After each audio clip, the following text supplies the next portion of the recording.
Hello and welcome to Thrive in Five. If there's any holiday that doesn't translate out of the land of Israel, I would say that Sukkot is that holiday. It's because, when we lived in the land of Israel, when I did, we lived in our sukkah.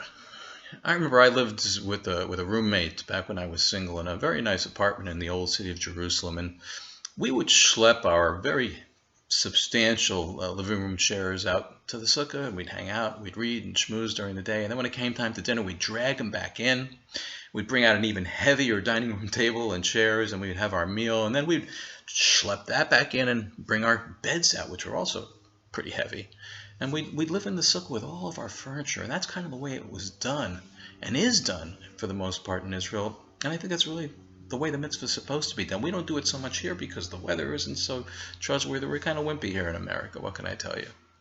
But I think this whole thing leads us to a question, which is, why do I bring all my stuff out with me? After all, isn't the point of Sukkot to demonstrate my trust in God? I'm moving out from beneath my solid roof to dwell underneath this stuff we call schach, made up of leaves or mats, this very temporary, very permeable, flimsy covering, in order to demonstrate that essentially I trust in the Almighty, in the infinite creator of the universe, that He provides me with everything that I need, that I already have it, and that I indeed derive a sense of trust and a sense of security and ultimately a sense of joy from knowing that.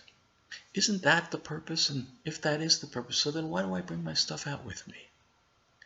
And I think the answer is a very simple answer, but it's a very important answer, because so often when we ask people, what do you want out of life? What's your goal?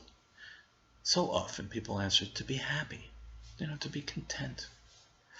And although I think that's an important thing, I think it's a big mistake, because you see, happiness should never be our goal in life. And I would say that for two reasons. One of them is because of what the sukkah represents. We already have everything we need in life to be secure and happy. So if we're looking for that as some kind of an event in the future, it means that we have no idea how to find our happiness now. We're not going to have it later on. It's not about what we're going to get. It's not about what we're going to achieve. Happiness is a baseline quality. It's what enables us to accomplish, whatever it is we want to accomplish. But the real point is that, you see, there's far greater pleasures available to us in life than simply being happy. There's the pleasure of being a giving human being. There's the pleasure of being somebody who really makes a difference in the world for somebody else besides yourself. And there's the pleasure, of course, of refining your own self, of becoming a person who is a fine and good, decent human being. These are all very sublime, very potent and powerful pleasures that are way beyond the simple pleasure of being happiness. Happiness is a wonderful baseline. Happy people do life better. Not only do they enjoy life better, but they're more effective in life. But happiness is not a goal. And I think this is why we bring our stuff out underneath the sukkah. We're really making a statement, which is, I have what I need.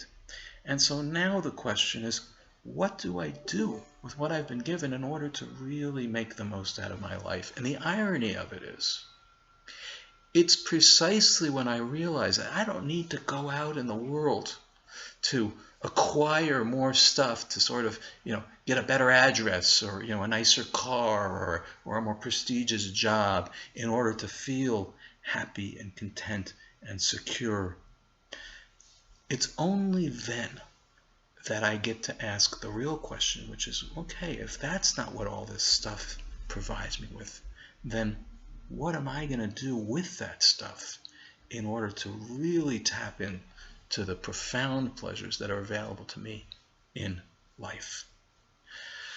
My blessing to all of us is that we really absorb the lesson of the Sukkah during this holiday, that we really can walk away with a sense of security that we really do have everything that we need in life to be happy, but even more so that we recognize and begin to ask ourselves the question that makes the most difference of all, which is, how are we going to use what we have to be giving and finer and better human beings?